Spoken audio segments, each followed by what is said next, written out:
अशोक खरात प्रकरण सध्याला मोठ्या प्रमाणात आपल्याला गाजताना दिसत आहे आणि अनेक बडे नेते असेल किंवा अधिकारी असेल त्यांचा देखील यामध्ये सहभाग दिसतो आहे। अनेकांचे फोटो देखील व्हायरल होताना दिसतात। या संदर्भात बोलण्यासाठी आपल्यासोबत गोपीचंद पडळकर आहेत, आपण त्यांच्याशी बातचीत करूया।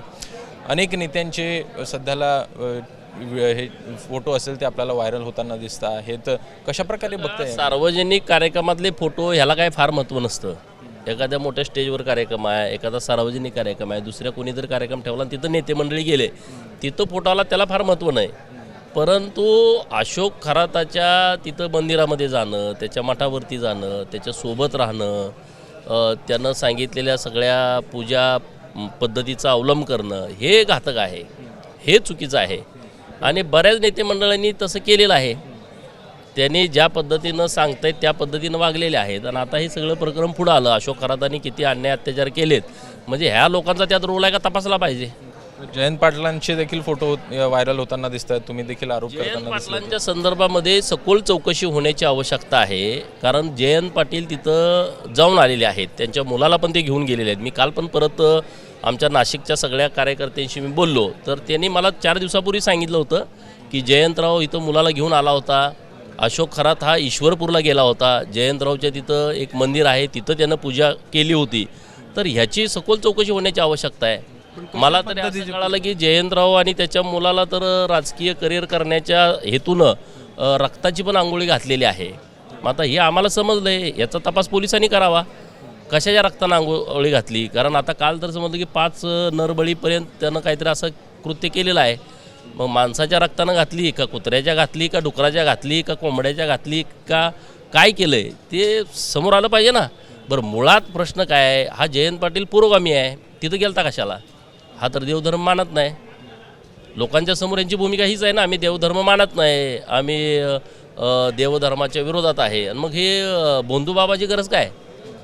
कशासाठी तिथं गेला होता? काय कारण आहे तिथं जाण्याचं? कारण काय? म्हणजे तुम्ही तंत्र मंत्र विद्येचा वापर करता, त्याच्यावरती विश्वास ठेवता, याचा अर्थ असाच होतो ना। आणि मग हे जी सगळी प्रकरणं घडलेली आहेत, महिलांच्यावरती अत्याचार होणं, यामध्ये जयंतरावची काय भूमिका आहे ही अत्यंत मी काही विरोधक म्हणून नाही, पण तपासण्याची आवश्यकता आहे ना। हा राज्याला सांगतो की हा फुले शाहू आंबेडकरांचा महाराष्ट्र आहे आणि मी सुसंस्कृत आहे। आता सुसंस्कृत आहे, मग हा इथं तर कसं काय केलं? जो माणूस अनेक महिलांना, गर्भवती महिलांच्यावरती अत्याचार करतोय, तो ह्याचा गुरु, तो यांच्या घरी येतो, तो यांच्या घरी येऊन पूजा घालतो 2 दिवस, हे काय कोणाला माहीत नाही का? सगळ्या ईश्वरपुरात माहीत आहे। यांच्या घरी रोज पूजापाठ चालतात। मग इकडं हा तर सांगतोय की मी पुरोगामी आहे म्हणून। नरबळीची देखील चर्चा ही मोठ्या प्रमाणात होताना दिसते की खरातांनी कुठेतरी नरबळी, तुम्ही ऐकलं ना, 5 नरबळी दिलेत अशी शंका आहे। आता पोलीस तपास करतील ना, पण पोलिसांना माझी विनंती आहे, जयंत पाटलाच्या संदर्भातला तपास त्यांनी योग्य करावा। ह्याचा काय बुरका आहे तो लोकांच्या समोर आला पाहिजे ना। काय ह्यानं उद्योग केले, ते पाण्याची पाईपलाईन का दिली? 40 किलोमीटर पाण्याची पाईपलाईन एक माणूस देतो, असा देतो का? तिथले शेतकरी ओरडायला लागले, त्यांना प्यायला पण पाणी नाही, जनावराला चारा नाही, शेतीला पाणी नाही, आणि ह्याच्या इकडं तर 40 किलोमीटर पाईपलाईन परवानगी देतोय।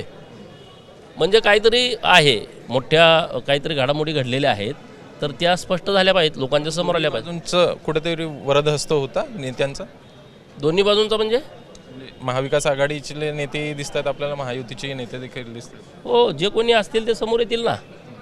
पण आता सगळ्यात महत्त्वाचा रोल तर ह्याचाच दिसतोय।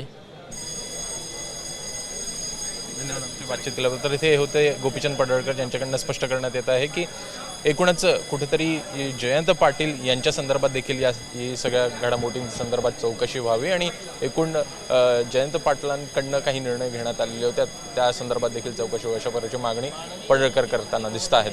कॅमेरामॅन सचिन चंद्रशेखर, अभिषेक कुंभार, एबीपी माझा, मुंबई। एबीपी माझा, उघडा डोळे बघा नीट।